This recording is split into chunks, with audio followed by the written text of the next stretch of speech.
Hello guys and welcome back to the Terminator Retro style action figure review.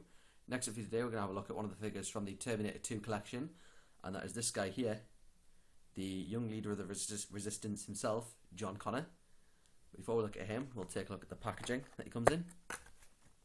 As you can see, it's the same as the other Terminator 2 packs. You got the John Connor on the front, the character who's there on the motorbike. That is just set between, it's probably the night time when they arrive at the mental hospital or something about that. And then on the back we've got the same usual as before, the picture of Arnold from the poster of the Terminator 2, along with other figures in the wave. The T1000 has just become available here in the UK, so I'm going to try and hunt that down for a review. T1000 Patrolman I haven't found anywhere, so that's the only one they're lacking. As you see, there's no real description like the rest of these, so that's all you have with the card back for these. As you can see, it says adult collectible, not a toy. There we go. Clearly showing that Funko have decided to aim their figures more at adults than children, so that's what allows these things to be bought here.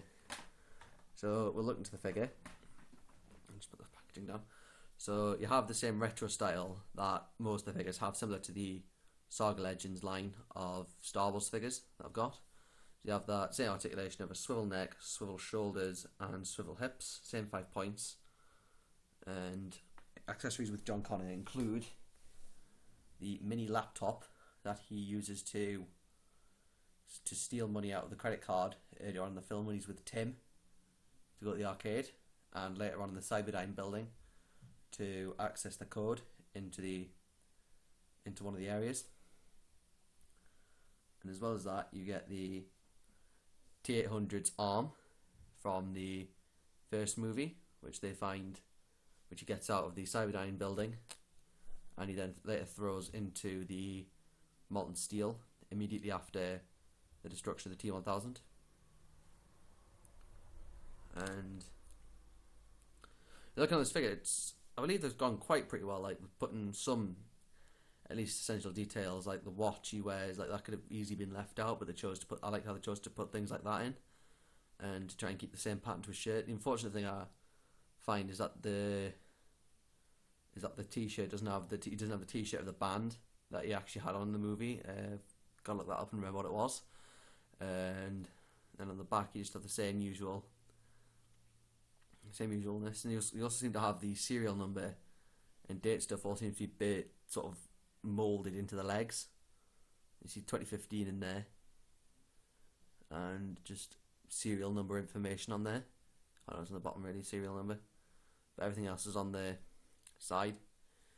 And the facial sculpt, it kind of makes him look a little bit adult, but with the hair kind of slightly going over his face like it does in the movie. Kind of gives him that teenage look that he has, which is quite weird, as he's actually meant to be 10 in this movie, though Rise of the Machines classes him as 13, because he says they tried to kill me when I was 13. But it seems that Funko seem to get that movie timeline's just a bit screwed up anyway, with Genesis as well, but I've kind of got the understanding of it. So overall this is a really good figure. As you can see, these are mainly for display purposes, so I enjoy adding this to the collection, as I'm quite a big Terminator fan. I like getting Terminator figures. I've got the T800 left to get out of this line, and then following that I might try and hunt for the T1000 Patrolman. And they've also released several other variants of the T1000, including bullet damaged and liquid metal form, like when he falls out the lift in the movie, or when chasing John and Sarah from out of the hospital. So that overall is the figure, and I will see you on my next review.